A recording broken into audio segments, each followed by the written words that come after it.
নবী ডাক দেয়া বলে, সাহাবী শোনো, আজ থেকে তুমি সিদ্ধান্ত নিয়েছ শুধু দুরূদ শরীফ পড়বা, দুরূদ শরীফ পড়বা। তাইলে আমি নবী মুহাম্মদ সাল্লাল্লাহু আলাইহি ওয়াসাল্লাম বলে দেই, তুমিও শুনে যাও। আমি নবীর মুহাব্বত প্রকাশ করো, দুরূদ শরীফ পড়ো। তুমি দুরূদ শরীফ পড়ার কারণে আল্লাহ তাআলা তোমার জীবনের সমস্ত গুনার খাতা মাফ করে দিবেন। আমার সাহাবী শুধু তাই নয়, শোনো, বেশি বেশি দুরূদ শরীফ পড়ার কারণে হাসরের ময়দানে আমি নবীর কাছাকাছি থাকবা। সুবহানাল্লাহ। আমার ভাইয়েরা, এই জন্য আল্লাহর হাবিব মুহাম্মাদুর রাসূলুল্লাহ সাল্লাল্লাহু আলাইহি ওয়াসাল্লাম হাদিসের মধ্যে বলেন, অকালা রাসূলুল্লাহ সাল্লাল্লাহু আলাইহি ওয়াসাল্লাম, মান সাল্লা আলাইয়া আশরান ফি আখিরিন নাহার ওয়া আশরান ফি আখিরিন নাহার নালাতহু শাফাআতি ইয়াউমাল কিয়ামা।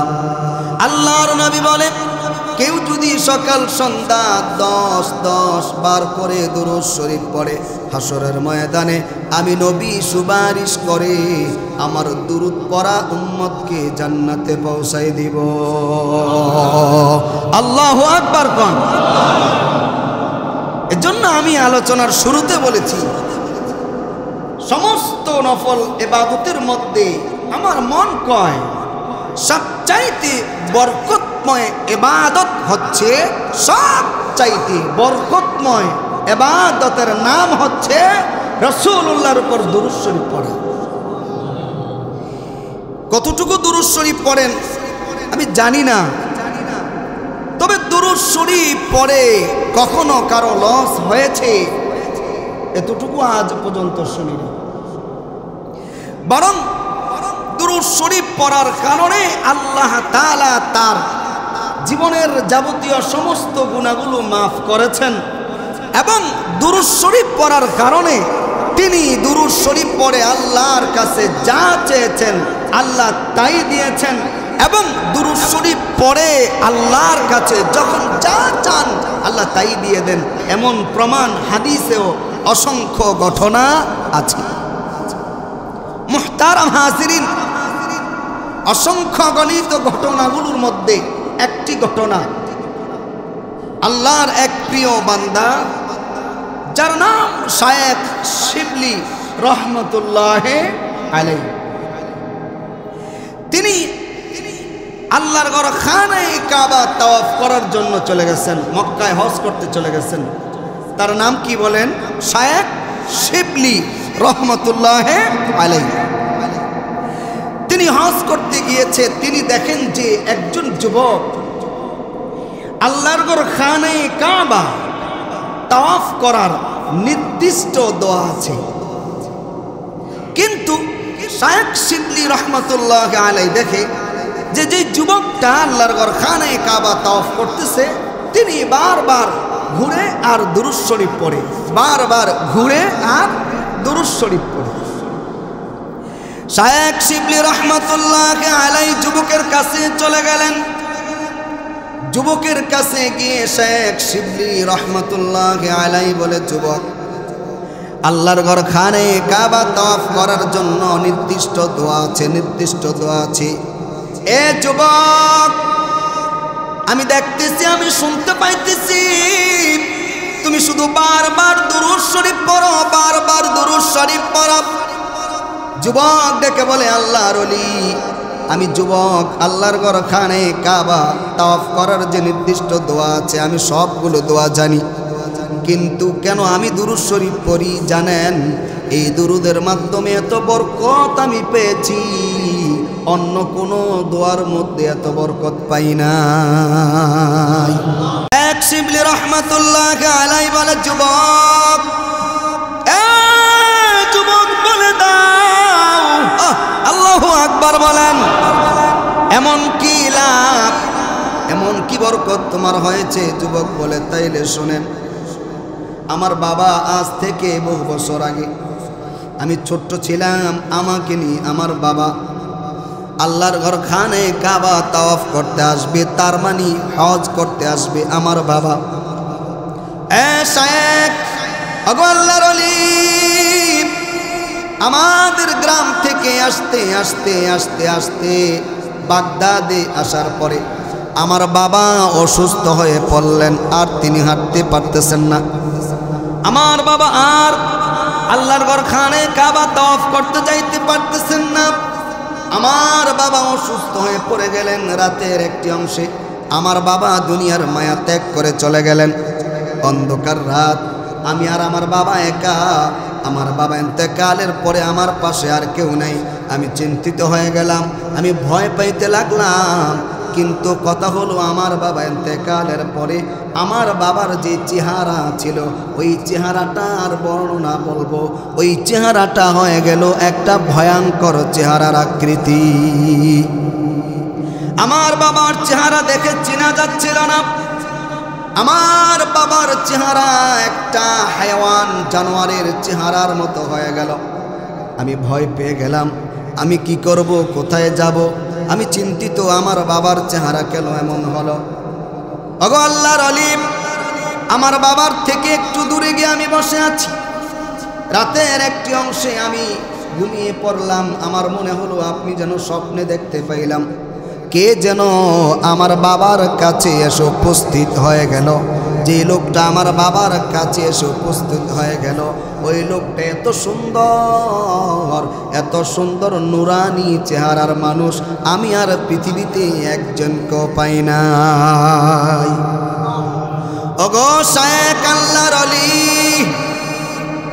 আমি দেখতে পাইলাম আমি বসে আছি, আগন্তুক ব্যক্তি আমার বাবার চেহারার মধ্যে হাত দিয়া, আমার বাবার চেহারার মধ্যে হাত দিয়ে একটু মাসে করে চলে গেলেন।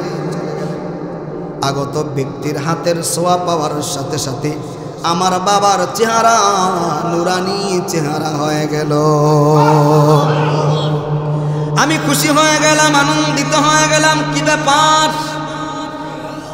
যে ব্যক্তি এসে আমার বাবার চেহারার মধ্যে হাত লাগিয়ে দিলেন, ওই ব্যক্তির কাছে চলে গেলাম। ওই ব্যক্তিকে আমি বললাম, কে গো আপনি? আপনার নাম কি? বলেন আপনার পরিচয়। এই মরুভূমির মাঝখানে আমার বাবা মৃত্যুবরণ করেছে। অন্ধকার রাত, কেউ নাই, কোনো মানুষ নাই, কাউকে আমি বলি নাই। আপনি কে? আপনার হাতের বরকতে আমার বাবার চেহারা সুন্দর হয়ে গেল। কে আপনি? বলেন। আগত ব্যক্তি আমাকে বলে, যুবক আমাকে চিনো না, আমাকে চিনো নাই। আমি হলাম আখিরি নবী, আমি হলাম শেষ নবী মুহাম্মাদুর রাসূলুল্লাহ সাল্লাল্লাহু আলাইহি ওয়াসাল্লাম। এবার যুবকটা ডেকে বলে, আল্লাহর ওলি শোনেন, আখিরি নবী আমার মুহাম্মাদুর রাসূলুল্লাহ সাল্লাল্লাহু আলাইহি ওয়াসাল্লামের পরিচয় আমি যখন পাইলাম, আমি আল্লাহর নবীকে বললাম, ওগো আল্লাহর হাবিব, এই মরুভূমির মাঝখানে আমার বাবা ইন্তেকাল করেছে, আমি কাউকে বলি নাই, কেউ তো শুনে নাই। আপনি কেমন করে শুনলেন আমার বাবার মৃত্যুর সংবাদ? আল্লাহর নবী ডেকে বলে, যুবক শোনো, তোমার বাবা আমার উম্মত। প্রতিদিন ঘুমের আগে এশার নামাজের পরে আমি আখিরি নবীর উপর দুরূদ শরীফ না পড়ে ঘুমাইতেন না। তোমার বাবা আমি নবীকে মহব্বত করে দুরূদ শরীফ পড়েছে। তোমার বাবার দুরুদের সওয়াব, দুরুদের আওয়াজ, দুরুদের সংবাদ নিয়ে যেই ফেরেশতা আমার রওজা পাকে পৌঁছায়া দিয়েছে, ওই ফেরেশতা তোমার বাবার এই মৃত্যুর সংবাদ আমাকে জানিয়ে দিয়েছে। আমার যে উম্মত আমাকে মহব্বত করে দুরূদ শরীফ পড়ে, ওই উম্মতের চেহারা এমন হয়ে গিয়েছে, এটা আমি নবী শুনে আর সহ্য করতে পারি নাই। আল্লাহর কাছে দরখাস্ত করলাম, আল্লাহ আমার যে উম্মত আমাকে মহব্বত করে দুরূদ শরীফ পড়ে, ওই উম্মতের হালত আমি শুনেছি।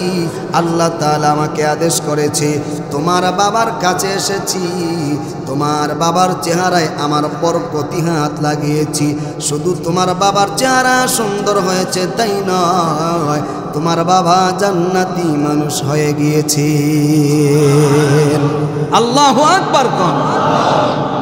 এজন্য ভাইয়েরা আমার, জীবনের আমলগুলো যদি কাজে লাগাইতে চান, জীবনের এই আমলগুলো যদি কাজে লাগাইতে চান, আমি মনে করি আল্লাহর নবী আখিরি নবী মুহাম্মদ আরবি সাল্লাল্লাহু আলাইহি ওয়াসাল্লামের উপর দুরূদ শরীফ পড়েন। দুরূদের বরকতে আল্লাহ তাআলা দুনিয়ায়ও বরকত দান করবেন, আখিরাতেও আল্লাহ তাআলা নাজাত দান করবেন। দুরূদ শরীফকে আমাদের বন্ধু বানাইতে চান কি চান না? বলেন বলেন। অর্থাৎ এই জীবনে দুরূদ শরীফকে আমাদের বন্ধু বানাইতে চাই, কারণ দুরূদই একমাত্র আমল, যে আমল আল্লাহ পাকের কাছে সুপারিশ করে জান্নাতে পৌঁছাই দিতে পারে।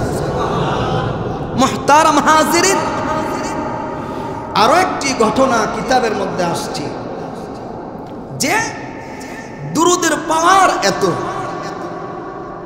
হযরত সুলাইমান জাজুলি রহমতুল্লাহি আলাইহি, তার পুরা নাম হচ্ছে আবু আব্দুল্লাহ ইবনে মুহাম্মদ সুলাইমান জাজুলি রহমতুল্লাহি আলাইহি। তিনি দুরূদ শরীফের ফজিলত লিখতে গিয়ে তিনি তার বাস্তব জীবনের একটি ঘটনা তিনি লিখেছেন। সুলাইমান জাজুলি রহমতুল্লাহি আলাইহি তার বাস্তব জীবনের একটি ঘটনা তিনি লিখেছেন। তিনি বলেন যে আমি সহ আমার অসংখ্য ভক্তবিন্দুকে নিয়ে আমি কোথাও যেতেছিলাম। যেতে যেতে বহুদূর যাওয়ার পরে নামাজের যখন সময় হয়ে গেল, আমরা নামাজ পড়ব, এখন আমাদের অজু দরকার। নামাজ পড়লে অজু লাগে কিনা বলেন? অজু লাগে না কার? হাত তোলেন। এমন আল্লাহর ওলি নাই তো এখানে? মাঝে মধ্যে কিছু আল্লাহর ওলিদের ঘটনা শোনা যায় যে নামাজ পড়লে অজু লাগে না, গোসলও লাগে না। তো এখানে নাই তো নাকি? নামাজ পড়লে অজু লাগে, পবিত্র হওয়া লাগে, ঠিক কিনা? আল্লাহর ওলি সুলাইমান জাজুলি রহমতুল্লাহি আলাইহি তার বাস্তব জীবনের ঘটনা তিনি তার লেখা কিতাবে লিখছে। এই ঘটনাটা তিনি বলে, এখন অজু করব, পানি পাবো কোথায়? পানি খুঁজতেছিলাম, যেতে যেতে একটি পানির কুয়া আমরা পেয়ে গেলাম। সুবহানাল্লাহ কোন। কষ্ট হলে বলা দরকার নেই, না হয় জোরে কোন আল্লাহু আকবার।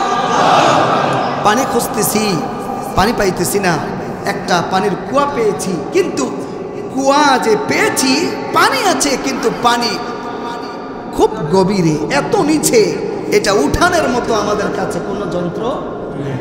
কোত্থেকে পানি উঠাবো, কিভাবে উঠাবো, আমরা চিন্তিত পেরেছিলাম। পাশেই একটা বাড়ি, ওই বাড়ি থেকে ছোট্ট একটা মেয়ে, যার বয়স 7 বছর। সুবহানাল্লাহ ভিতর না? সুলাইমান জাজুলি রহমতুল্লাহি আলাইহি বলে, শোনো, আমরা কয়েকজন কুয়ার কাছে দাঁড়িয়ে আছি। মেয়েটা আমাদেরকে বলে, হুজুর কি খুঁজতেছেন? বিস্তারিত ঘটনা বর্ণনা করার পরে মেয়েটা বলে, শোনেন, আপনারা দাঁড়ান। সুবহানাল্লাহ কোন। সুলাইমান জাজুলি রহমতুল্লাহি আলাইহি বলেন,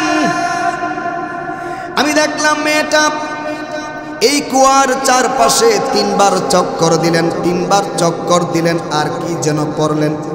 পড়ার সাথে সাথে মুখ থেকে একটু থুতু নিক্ষেপ করে দিলেন। মেয়েটার মুখের থুতু নিক্ষেপ করার সাথে সাথে ওই কুয়ার পানিগুলো সব উপরে উঠে গেল। আল্লাহু আকবার। ওই পানিগুলো আমরা নিলাম, ওযু করলাম, নামাজ পড়লাম। আমার সঙ্গের সাথীদেরকে বললাম, তোমরা দাঁড়াও, এই মেয়েটা কি পড়লো কেন? মেয়েটার মুখের থুতু ফেলার সাথে সাথে পানিগুলো উপরে চলে আসলো, এমন কি কারামতি আছে জানতে হবে। সুলাইমান জাজুলি নিজের কিতাবের মধ্যে লেখেন, আমি নিজেই মেয়েটার ঘরের সামনে দাঁড়িয়ে সালাম আনতে বলে দিলাম, মাগো শোনো, তুমি তিনি আসলেন, তিনি বললেন, কে আপনি? সুলাইমান জাজুলি বলে। আমি বলেছি, আমাকে মানুষ সুলাইমান জাজুলি বলে। সুবহানাল্লাহ। যিনি সুলাইমান জাজুলি তিনি আমাদের মতো না, কিন্তু বড় মুহাদ্দিস, আল্লাহর ওলি। তিনি তার নামটা চাইলে বলতে পারতেন, আমি যুগ শ্রেষ্ঠ বিখ্যাত সুলাইমান জাজুলি। তিনি কয় না, আমাকে মানুষ সুলাইমান জাজুলি বলে। অনেকে দেখবেন যে নাম বলতে গিয়েও নিজের দেমাগ প্রকাশ করে, তার পরিচয় দিতে গিয়েও তার যেই অহংকার আর তাকাব্বুরি এটা সে প্রকাশ। ভাই বাড়ি কোথায়? সে তো বললেই পারতেন আমার বাড়ি তাহলে বালি, বা আমার বাড়ি নিজুমবাগ, বা আমার বাড়ি সানারপাট, বললেই পারতেন। সে বলার সাথে সাথে বলে যে তাহলে বালি মসজিদের পাশে যে 5 তলা লাল বিল্ডিংটা ওইটা আমার। তিনি বুঝাইয়া দিলেন, আমি গরিব না, কিন্তু 5 তলা বাড়ির মালিক, ঠিক কিনা কোন? অর্থাৎ তার নাম জাহের করতে গিয়েও তার মধ্যে অহংকার আর দেমাগের যেই গরিমার যে ভাব আছে এটা সে প্রকাশ করে দিলেন, যেটা ইসলামে পরিপূর্ণ নিষিদ্ধ, হারাম। মানুষ কখনো তার অহংকার আর দেমাগ নিয়ে বাঁচতে পারে না। সুলাইমান জাজুলি কয়, আমাকে মানুষ সুলাইমান জাজুলি বলে। মা শোনো, তুমি বলো যে তুমি কি পড়েছো, কোন আমলের বরকতে, তোমার থুতুর বরকতে কুয়ার পানি উপরে চলে আসছে। এবার মেয়েটা ডাক দিয়ে বলে, আল্লাহর ওলি শোনেন, এই মরুভূমিতে আমাদের একটা ঘর, আমাদের ঘরের মধ্যে আমরা আমার মা সহ কয়েকজন আছি। আমরা বকরি চড়াই, মেষ চড়াই। আমার মা বলেছে, মা গো, যখন বকরি চড়াই বা গো মা,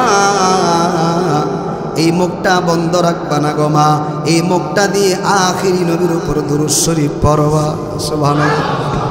আমার মা বলেছে দুরূদ শরীফ পড়তে, এই জন্য বকরি চড়াই, মেষ চড়াই, আর এই জবান দিয়া দুরূদ শরীফ পড়ি। আপনারা পানি খুঁজতেছিলেন, আমার বিশ্বাস ছিল আমি যে নবীর উপর দুরূদ শরীফ পড়ি, ওই নবীর উপর দুরূদ শরীফ পরে যদি কুয়ার মধ্যে থুতু ফেলি, নিশ্চয়ই আল্লাহ তার হাবিবের নামের বরকতে পানি উঠাইয়া দিবে। আল্লাহু আকবার। বিশ্বাস কেমন? যার বিশ্বাস যেমন সে এমনই পায়, ঠিক কিনা? তার বিশ্বাস ছিল যে রাসূলুল্লাহর উপর দুরূদ শরীফ পড়ব আর থুতু ফেলবো, পানি উঠবে না, এটা হতে পারে না। এজন্য ভাইয়েরা আমার, আমি মাঝে মধ্যেই বলি, কেউ যদি জীবনে সাকসেস হতে চান, কেউ যদি জীবনে গুনাহগুলো মাফ করাইতে চান, কেউ যদি ব্যবসায় উন্নতি করতে চান, চাকরিতে উন্নতি করতে চান, সমাজে নিজেকে প্রতিষ্ঠিত করতে চান, সে যেন রাসূলুল্লাহর দুরূদ শরীফ পড়ে। কারণ এর চাইতে বরকতময় আমল আমার জানা নাই, যেটা আমি আপনাদেরকে আজকে বলতেছি। আল্লাহর নবী, আখিরি নবী, বিশ্ব নবী মুহাম্মদুর রাসূলুল্লাহ সাল্লাল্লাহু আলাইহি ওয়াসাল্লাম বলেন, মান সাল্লা আলাইয়া ওয়াহিদাতান সাল্লাল্লাহু আলাইহি আশরা। কেউ যদি একবার দুরূদ শরীফ পড়ে, তার 3টা লাভ। জোরে কোন, কয়টা লাভ? আরো জোরে কোন, সবাই কোন। এই সাইডটা সবসময় দুর্বল, ঘুমাইতেছে না, এই যে সব ঘুমায়। জোরে কোন, লাভ কয়টা? আরো জোরে কোন। 1 নাম্বার, আল্লাহ পাক 10টি রহমত দান করবে। একটা রহমত সারুলিয়া মুদির দোকানে পাইবেন, পৃথিবীর কোনো দোকানে। আর সাল্লাল্লাহু আলাইহি ওয়াসাল্লাম পড়তে 3 সেকেন্ড সময় গেছে, ঠিক কিনা কোন? আল্লাহর নবী বলেন তার 3টা লাভ। 1 নম্বর লাভ, আল্লাহ তাআলার পক্ষ থেকে যিনি দুরূদ শরীফ পড়বেন 10টি রহমত দান করে দিবেন। 2 নম্বর লাভ, 10টি নেকি দান করে দিবেন। 3 নম্বর লাভ, গুনাহ থেকে 10টি গুনাহ আল্লাহ মুছে দিবেন।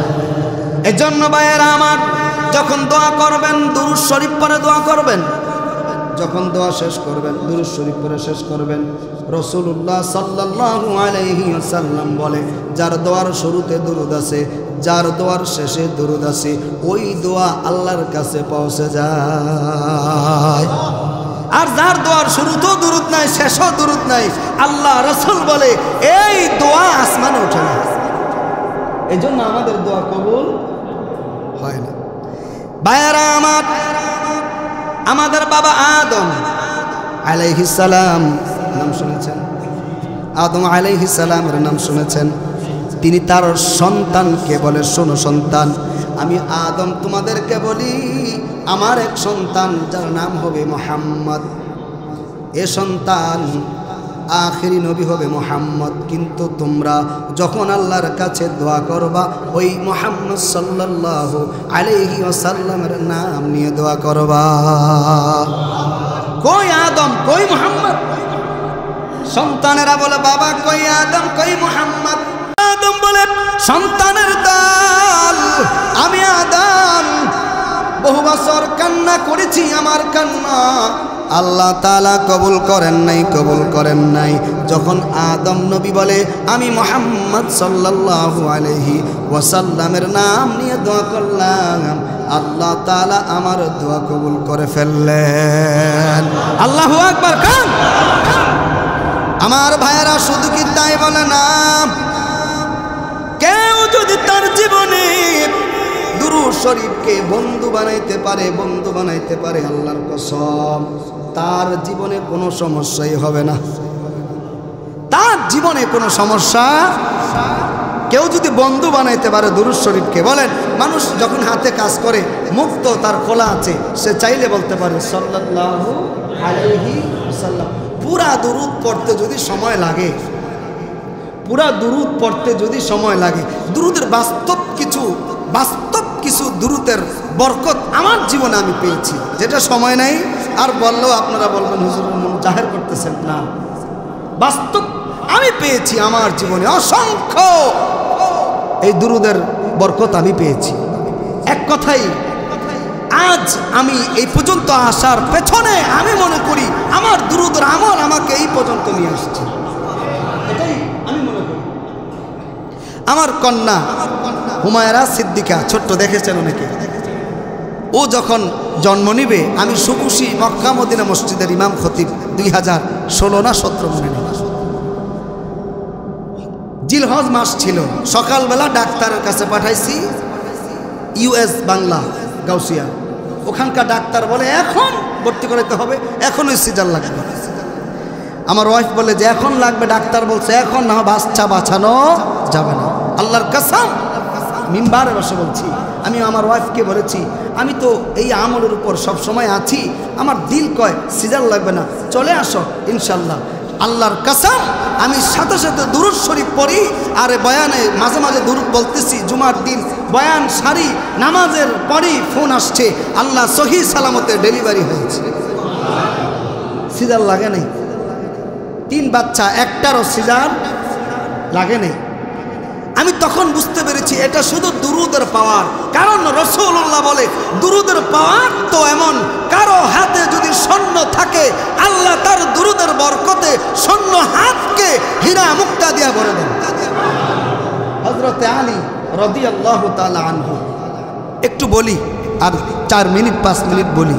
হযরত আলী রাদিয়াল্লাহু তাআলা আনহু, তিনি আল্লাহর ঘর খানে কাবার কাছে বসে আছে, একটু দূরে বসে আছে আবু জাহেল সহ তার অঙ্গ সংগঠনের লোকগুলো। একজন ভিক্ষুক আসছে, এসে হযরত আলীর কাছে না, একজন ভিক্ষুক আসছে আবু জাহেলের কাছে, বলে এই আবু জাহেল, আজকে কয়েকদিন যাবৎ আমি ক্ষুধার্ত, আমাকে খাবারের জন্য কিছু পয়সা দেন, কিছু খাবার দেন। আবু জাহেল চাইলে দিতে পারতেন, কিন্তু তার চিন্তা আর চেতনা যে খানা আল্লাহর ঘর খানায় কাবার কাছে রাসূলুল্লাহর একজন ঘনিষ্ঠ সাহাবী হযরত আলী বসে আছে, আমি দিব না। আলীর কাছে, সে জানে হযরত আলীর কাছে কোনো দেওয়ার মতো পয়সা নেই, কিন্তু উদ্দেশ্য উদ্দেশ্য হলো সে দিতে পারবে না, ভিক্ষুক ফিরে যাবে, আমি হাসাহাসি করব, তাকে নিয়ে ঠাট্টা করব। এক শ্রেণীর মানুষ আছে এই সমাজে, দেখবেন আলেম ওলামা ইমাম খতিব মুয়াজ্জিন একটু বেকায়দায় পড়লে, একটু কষ্ট হলে, একটু অভাব অনটন থাকলে এক শ্রেণীর মানুষ আছে আনন্দ উপভোগ করে, ঠিক কিনা? বলা বলি করে, দেখছো নি শুকায় গেছে খাওয়ার নেই, তারা খুব আনন্দিত হয়। আর বললাম না সামনে, এই কথার পয়েন্টে অনেক বলতে পারতাম। বাকি আবু জাহেল তিনি আনন্দিত। যদি হযরতে আলী ফিরাইয়া দেয়, বলবে কি মুহাম্মদ, মুহাম্মাদের উম্মত আলী, ব্যাপার কি? ভিক্ষুককে ফিরাইয়া দিলে কেন? ভিক্ষুককে বলল, যাও ওই যে মুহাম্মদ সাল্লাল্লাহু আলাইহি সাল্লামের উম্মত আলী বসে আছে, তার কাছে যাও। সুবহানাল্লাহ। পুরা ঘটনা হযরত আলী নিজের চোখে দেখছে। ভিক্ষুক আসছে, আলী হে আমাকে কিছু দেন। আলী চিন্তা করলো, আমার কাছে কিছু নাই, আমি কি দিব? আমার ঘরেই তো খাবার নাই, আমার পেটেই তো খাবার নাই, আমি দিব কি? তবে আলী বলেন যে আমি দেখতে পাইলাম আবু জাহেল আমার কাছে পাঠাইছে, কিছু যদি দিতে না পারি আমাকে নিয়ে ঠাট্টা বিদ্রুপ করবে, ইসলামকে নিয়ে কটূক্তি করবে। তার ইয়াকিন ছিল যে না, আমি যে মুহাম্মদ সাল্লাল্লাহু আলাইহি সাল্লামের উম্মত, ওই মুহাম্মদের নাম নিয়ে যদি ভিক্ষুকের হাতে ফু দিই, নিশ্চয়ই আল্লাহ কিছু না কিছু দিয়ে দিবে। হযরত আলী রাদিয়াল্লাহু তাআলা আনহু কি যেন করলেন, ভিক্ষুককে বললেন হাত বাড়াও, হাত। ভিক্ষুক যখন হাত বাড়িয়ে দিলেন, হযরত আলী ফু দিলেন, বললেন হাত মুষ্টি করো, বন্ধ করে দাও, খুলবা না। আবু জাহেলের কাছে গিয়ে হাত খুলবা, এর আগে খুলবা না। বাইরা আমার, ভিক্ষুক মনে করলো কি দিয়েছে আলী। আবু জাহেলের সামনে যখন চলে গেল, আবু জাহেল বলল, শোনো, দেখি তো হযরতে আলী কি দিয়েছে, দেখাও। ভিক্ষুকও জানতেন না হাতের মধ্যে কি। তিনি আবু জাহেলের সামনে গিয়ে যখন হাত খুললেন, খুইলাই দেখেন হাতের মধ্যে সুন্দর একটা হীরার টুকরা। আল্লাহু আকবার। যখন আল্লাহ চাইলে দিতে পারে কিনা বলেন? আবু জাহেল দেখে মাথা নষ্ট, কিরে চাইলাম কি, উদ্দেশ্য ছিল কি, আর হইল কি? কিতাবে আসছে আবু জাহেল লাভ দেখারে গেছে। আলী কর্তিকা দিলা হীরার টুকরা, তোমার ঘরে খাবার নেই? হযরতে আলী রাদিয়াল্লাহু তাআলা আনহু বলে, আবু জাহেল শোনো, তুমিও জানো আমার ঘরে খাবার নাই, আমার ঘরে খাবার নাই, আমারও পেটে খাবার নাই, কিন্তু আমি দেখেছি তুমি ইসলামকে নিয়ে কটূক্তি করার জন্য তাকে পাঠিয়েছো। আমি নিয়ত করে সহি করে আল্লাহ রাসূলের নামে দুরূদ শরীফ পড়ে যখন তার হাতের মধ্যে ফু দিলাম, আল্লাহ দুরূদের বরকতে তার হাতে মুক্তা দিয়া দিলেন। এখনো যদি ওই ইয়াকিন আর বিশ্বাস করে দুরূদ শরীফ পড়তে পারেন, আমি আল্লাহর কসম করে আপনাদেরকে সাক্ষী রেখে বলছি, একমাত্র দুরূদ পারে মানুষকে বিপদ থেকে মুক্ত করে দিতে। আপনাদের বিশ্বাস হয় না? যেরকম এটা কি বিশ্বাস হয় না? এর জন্য মুহতারাম হাজিরিন, আপনাদেরকে বারবার অনুরোধ করে বলছি, দুরূদ শরীফের আমল বিহীন চলবেন না। যেখানেই যাবেন, যে অবস্থায় থাকবেন, সম্ভব হলে মনে মনে বলবেন সাল্লাল্লাহু, আরো জোরে কোন সাল্লাল্লাহু। আর কেউ যদি এই দুরূদ শরীফকে আপন করে নিতে পারেন, আল্লাহ রসুল বলেন যে হাসরের ময়দানে ওই ব্যক্তিকে আল্লাহ তাআলা আল্লাহ রসুলের সাথে জান্নাত দিয়ে দিবেন।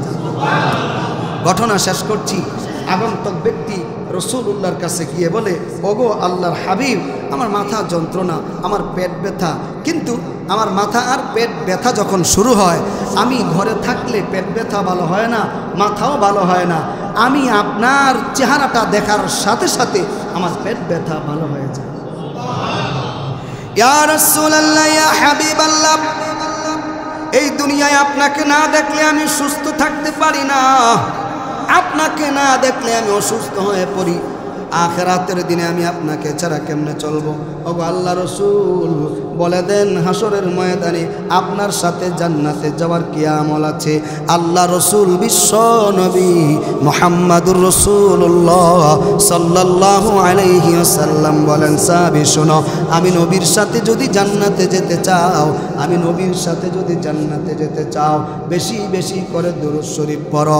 আল্লাহ তাআলা দুরূদের বিনিময় আমি নবীর সাথে এক জান্নাতে থাকার তৌফিক দান করবে। আল্লাহ রসুলের সাথে জান্নাতে যাইতে চাই কি চাই না? আরে ভাই আওয়াজ করে বলেন, চাই কি চাই না? কারা কারা চাই না? কারা কারা চাই হাত তুলে দেখান, আল্লাহ কবুল করুন, বলেন আমিন। আল্লাহ বেশি বেশি দুরূদ শরীফ পড়ার তৌফিক দান করুন, আরো জোরে বলেন আমিন।